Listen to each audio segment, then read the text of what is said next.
Hey guys, so this is an update video of the ceiling fan installation in my garage as of March 2018.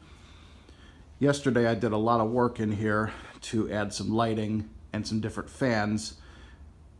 As you can see, I added 2 fluorescent tube lights in the back here for extra lighting, and they are definitely needed in that space. This garage did not have enough lighting before, and this definitely helps.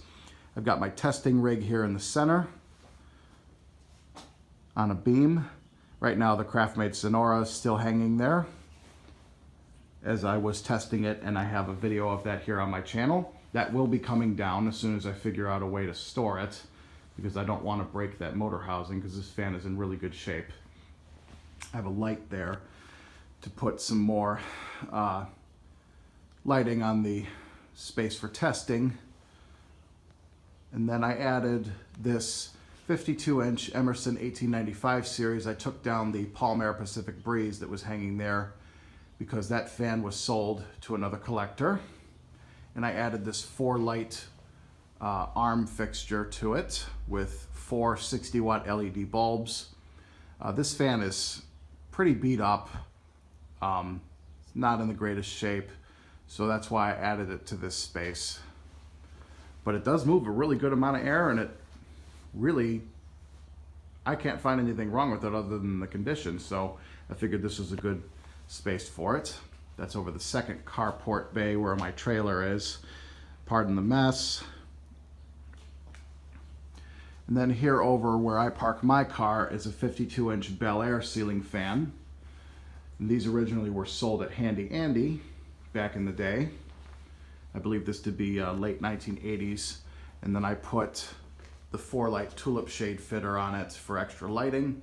It's got 3 60-watt LED bulbs and then 1 random CFL because it's for lighting, who gives a damn. And then over my bench here, I have a 36-inch CEC Georgian ceiling fan for extra air movement individually over my workbench. Pardon the mess again.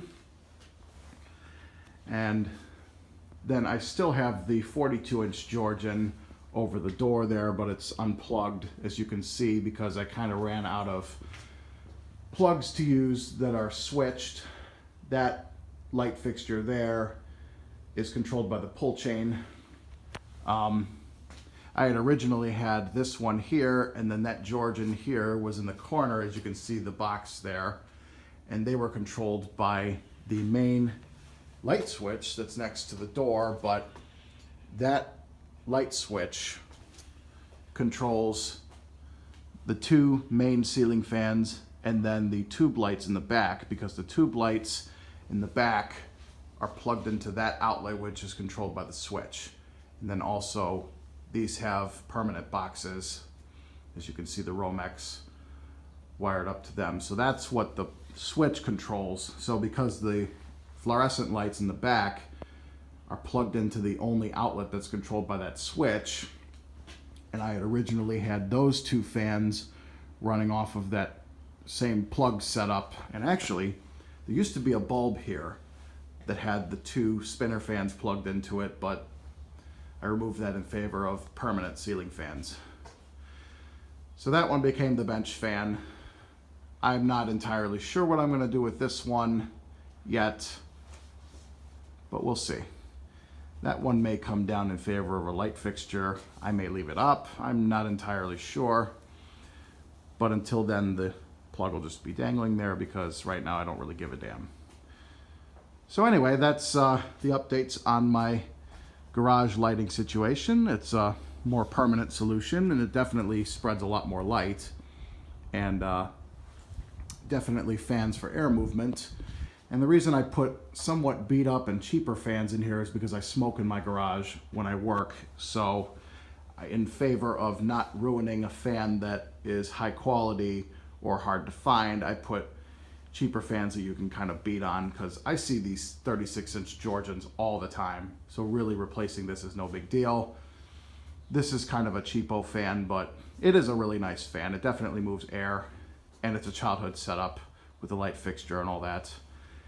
And then this 1895, while it is a higher quality fan, it's beat up. So it's not gonna really bother me to have it hanging here amongst getting somewhat beat up in the garage. And then the Sonora is obviously coming down because that's my testing spot. I just got to find a storage solution for it. So anyway, that's my update on the garage lighting situation. So stay tuned, guys. More videos to come.